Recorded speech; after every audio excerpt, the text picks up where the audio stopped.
When I ask Unitarian Universalists why I see so few African Americans in our churches, I often hear the statement that most African Americans are conservative religiously. And that may be true, but it's also true that most white Americans are also Christian and politically tend to be more conservative than African Americans. The stream of radical thought coming from rich white people is very thin indeed. It's mostly underground, but somehow Unitarian Universalists find the underground stream of white liberalism. Now, I've heard that some people find underground streams with divining rods. I think somehow UUs are guided by a mysterious skepticism to drink at the water of Unitarian Universalism. We find the water satisfying, and we are self-satisfied at our ability to find the stream. We believe that 99.9% of white people could not find the river of liberality, and we are more convinced that 99.99% of minorities would not find the water sweet to their taste. Why evangelize when our faith is such an acquired taste? We shall not be moved. We shall not be moved.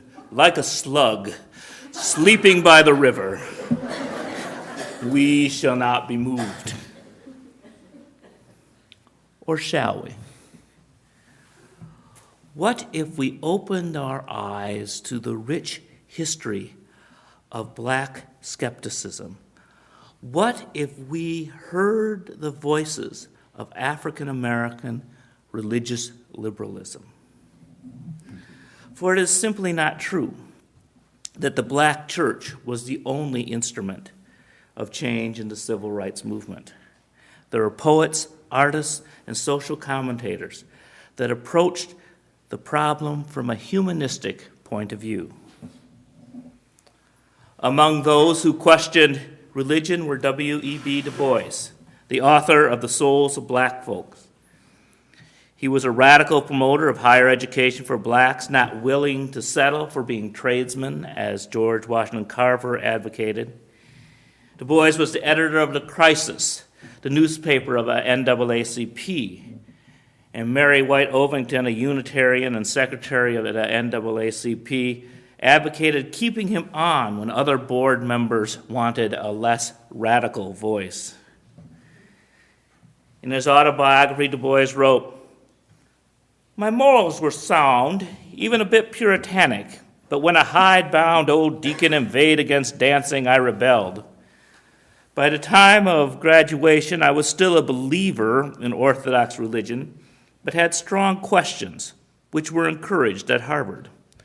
In Germany, I became a freethinker, and when I came to teach at an Orthodox Methodist Negro school, I was soon regarded with suspicion, especially when I refused to lead the students in public prayer.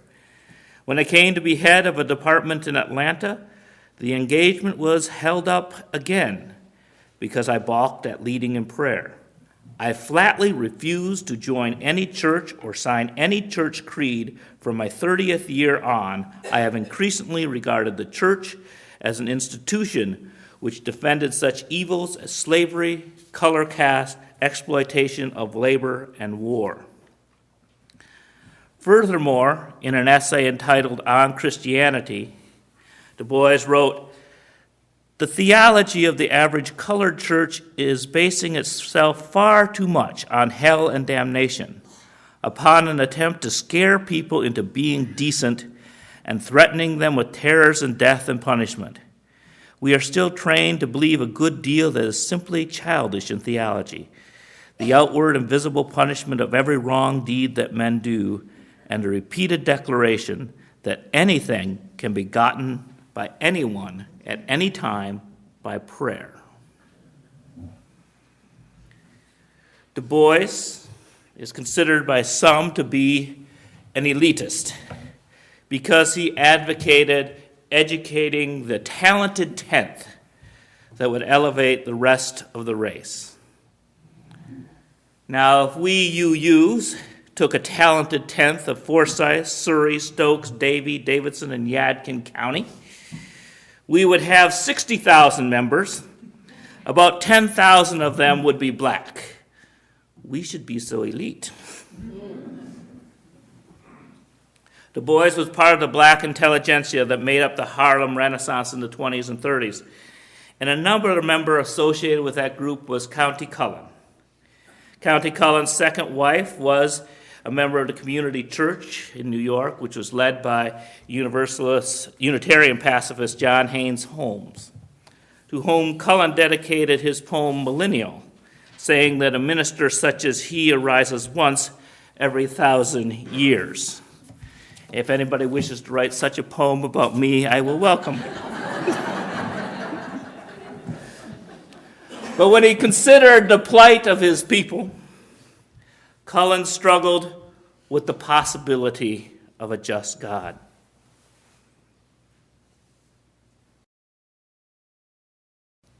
In his poem, Yet Do I Marvel, which I'll read some excerpts, I do not doubt God is good, well-meaning, kind, and did he stoop to quibble, could tell why the little buried mole continues blind, why flesh that mirrors him must someday die.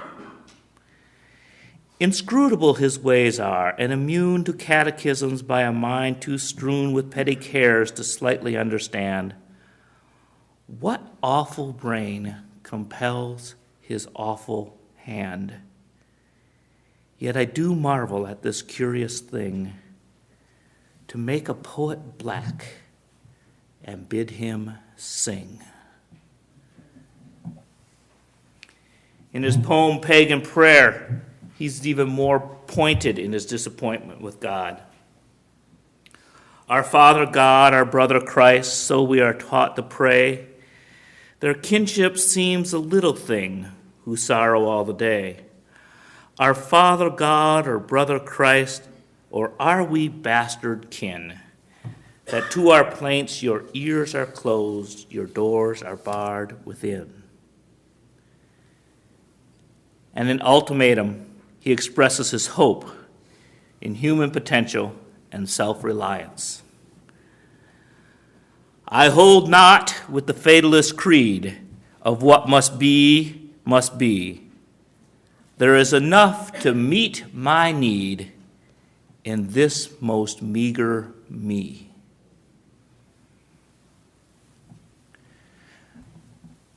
Beyond the Harlem Renaissance, black writers have reshaped our notions of gender. Gender warriors include James Baldwin and Alice Walker. Baldwin wrote Giovanni's Room, a semi-autobiographical novel about coming to terms with his homosexuality. He did this way back in 1956, 13 years before the Stonewall riots, which were said to start the gay liberation movement. In a 1986 interview with Terry Gross on National Public Radio, Baldwin said, "In America, in any case, the homosexual question is tied up with the whole American ideal of masculinity, the whole infantile idea, according to me, and absolutely untrue. To be a man is much more than the American myth has it. Love is like lightning, and your maturity is signaled by the extent to which you can accept the dangers and the powers and the beauty of love." Because of his way with words, Baldwin was a teenage preacher destined to follow in the steps of his fathers, but the reaction to his sexuality drove him out of the church. He continued the rest of his life searching for a concept of God that was more embracing, and sounding very Unitarian, Universalist in the process. He wrote, "Most of us, no matter what we say, are walking in the dark, whistling in the dark. Nobody knows what is going to happen to him from one moment to the next or how one will bear it. This is irreducible and is true of everyone. Now it is true that the nature of society is to create among its citizens an illusion of safety, but it is also absolutely true that safety is always necessarily an illusion. Artists are here to disturb the peace. Perhaps the whole root of our trouble, the human trouble, is that we will sacrifice all the beauty of our lives. We'll imprison ourselves in totems, taboos, crosses, blood sacrifices, steeples, mosques, races, armies, flags, nations, in order to deny the fact of death, which is the only fact we actually have. To be with God is really to be involved with some enormous, overwhelming desire and joy and power, which you cannot control, which controls you. God is a means of liberation, not a means to control others. Alice Walker has written much about women, gender, and spirituality. And in her most famous work, The Color Purple, she has her bisexual character Shug saying, "God is inside you and inside everybody else. You come into the world with God, but only them that search for it inside find it. And sometimes it just manifests itself, even if you're not looking and don't know what you're looking for." To which Seeley responds, "It?" And she goes, "Yes, it. God ain't a he or a she, but an it." These radical notions of God would have trouble finding a home in many Christian churches, but could find a home in Unitarian Universalism if we were open enough to welcome it. It's presumed that the civil rights movement arose solely from black churches, but there were these other forces as well. And one of the major advocates for civil rights and labor rights in the first half of the 20th century was A. Philip Randolph. His philosophy tended to be humanist, and he looked for practical solutions for the plight of his people. Salvation for a race, a nation, or class must come from within. Freedom is never granted, it is won. Justice is never given, it is exacted. Freedom and justice must be struggled for by the oppressed of all lands and races, and the struggle must be continuous, for freedom is never a final act, but a continuing, evolving process to higher and higher levels of human, social, economic, political, and religious relationships. A. Philip Randolph formed and served as president of the Brotherhood of Sleeping Car Porters. And the organization represented the black porters who worked for the Pullman Company. Now, Pullman, after the Civil War, thought it was a nifty idea, and out of maybe some of the Universalist kindness in his tradition, to hire freed slaves as porters on his trains, which was a progressive thing in 1865. But by 1925, he was still paying them about what he paid them in 1865. And it took 12 years for that strike to be won. But he finally did win the strike in 1937. A. Philip Randolph then immersed himself in the civil rights effort. And his most notable achievement was the organization of the 1963 March on Washington for Jobs and Freedom. If you ever see a tape of this, A. Phillips Randolph is the one who's introducing every speaker. Of course, that moment in time was dominated in the American imagination by the brilliant speech given by Martin Luther King. But even King's Christianity was broad enough to include Unitarians, Universalists, and we should be broad enough to include it. A Black UU minister, Rosemary Bray McNatt, recalls a conversation she had with Coretta Scott King. She writes, "During an hour of wide-ranging conversation, I mentioned to her that I was in seminary to become a Unitarian Universalist minister. What frankly surprised me was the look she gave me, one of respect and delight. Coretta Scott King said, "Oh, I went to Unitarian churches for years, even before I met Martin."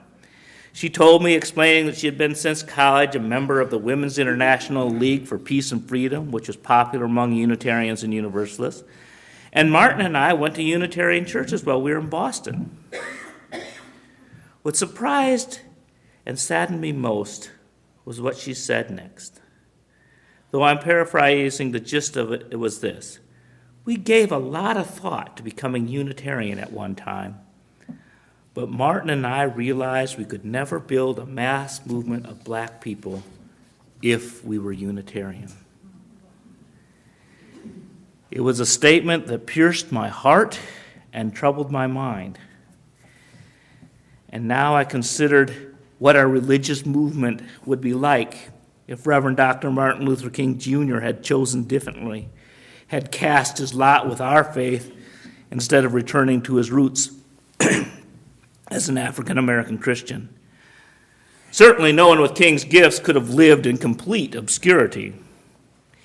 I realized, however, that our liberal religious movement would have neutralized the greatest American theologian of the 20th century.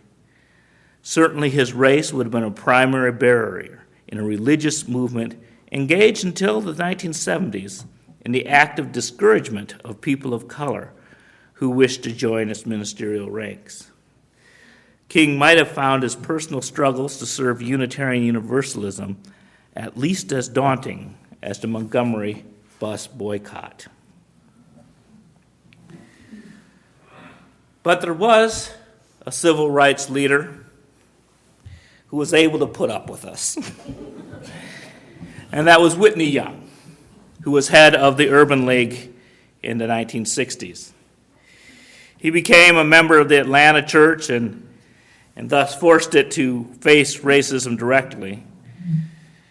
Sometime in the 50s, the summer after he joined, the church had planned an annual picnic, and it would take place in a park that was closed to African Americans.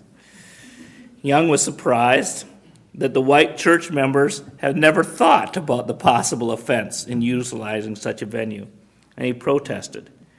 And the church agreed that beginning with the next picnic, a different place would be used. Despite this bittersweet victory, Young remained a Unitarian and joined the White Plains Church, Community Church in New York. He was head of the Urban League, and while others were marching in the street, he was in the boardrooms of Fortune 500 companies, getting financing for job training and education. And he was often criticized for being an Uncle Tom for his comfort level with whites. But he used his quiet ways to hold the power structures of this country available. Listen to the speech he made to a conference of architects. They invite him to an architectural convention because he was a safe Negro, as the parlance of the day was. And he tells them, "We are a racist nation, and no way in the world could it be otherwise given the history of our country. Being a racist doesn't mean one wants to go out and join a lynch mob or send somebody off to Africa or engage in crude, vulgar expressions of prejudice. Racism is a basic assumption of superiority on the part of one group over another. And in America, it had to happen because as a society, we enslaved people for 250 years, and up until 1964, it was written into our laws and enforced by social custom. Discrimination against human beings, that a man, because of the color of his skin, couldn't go into a restaurant or a hotel or be served in public places. Now, there's no way in the world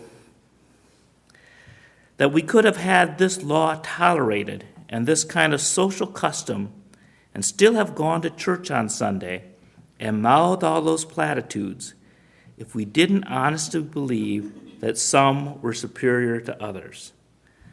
Racism reflects itself in many little ways, little to you, but big to some people. Our choices are clear-cut. We can either engage in genocide and the systematic extermination of the black poor in this country, and poor generally, and here we have an ideal model in Mr. Adolf Hitler. Or we can engage in more formalized apartheid than we already have, and here we can use as our pattern Mr. Ian Smith in South Africa. Or we can decide that the American dream and promise and the Judeo-Christian ethic are more than rhetoric and a collection of nice cliches to be mouthed on Sunday morning and the 4th of July, and that they are principles to be practiced. Young had the knack of saying hard truths with a gentle voice that allowed white people to hear. Someone once remarked to him, if Negroes were all like him, there would be no race problem. He replied, if all white people were like me, there would be no race problem.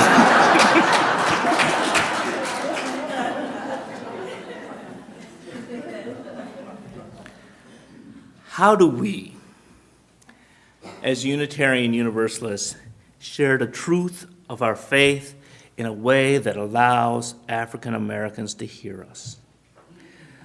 First, we have to believe that there are African Americans out there who are willing to hear our message. And second, we need to put ourselves out amongst the African American community and be willing to tell our truth and show that truth through action. We are a small movement. We do not have the luxury of presuming that any group of people are not ready to hear our message. And we have over a century of religious and politically liberal writings by African Americans that are congruent with our movement. Last week, 2 weeks ago, someone commented that a black friend that they had taken to a UU church said that it was okay, but they missed Jesus. And Unitarian, from its beginnings, was about the ethical teachings of Jesus.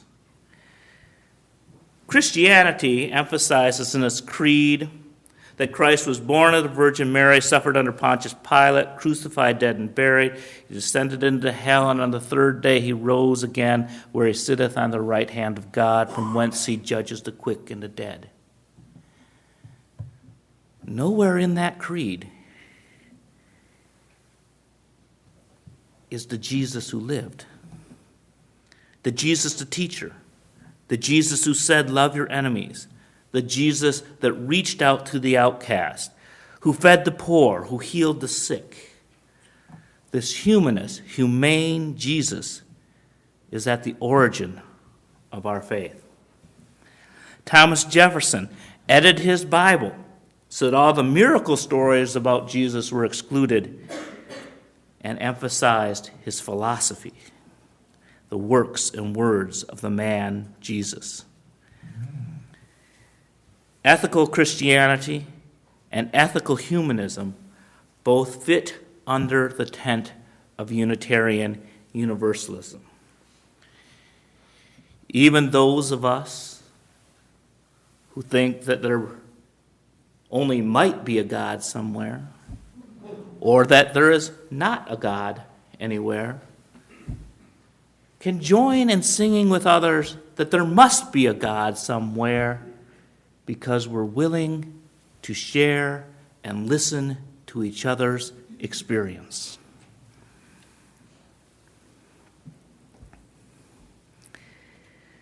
Because no matter what motivates us, whether it's spiritual or practical, we can be united in our work.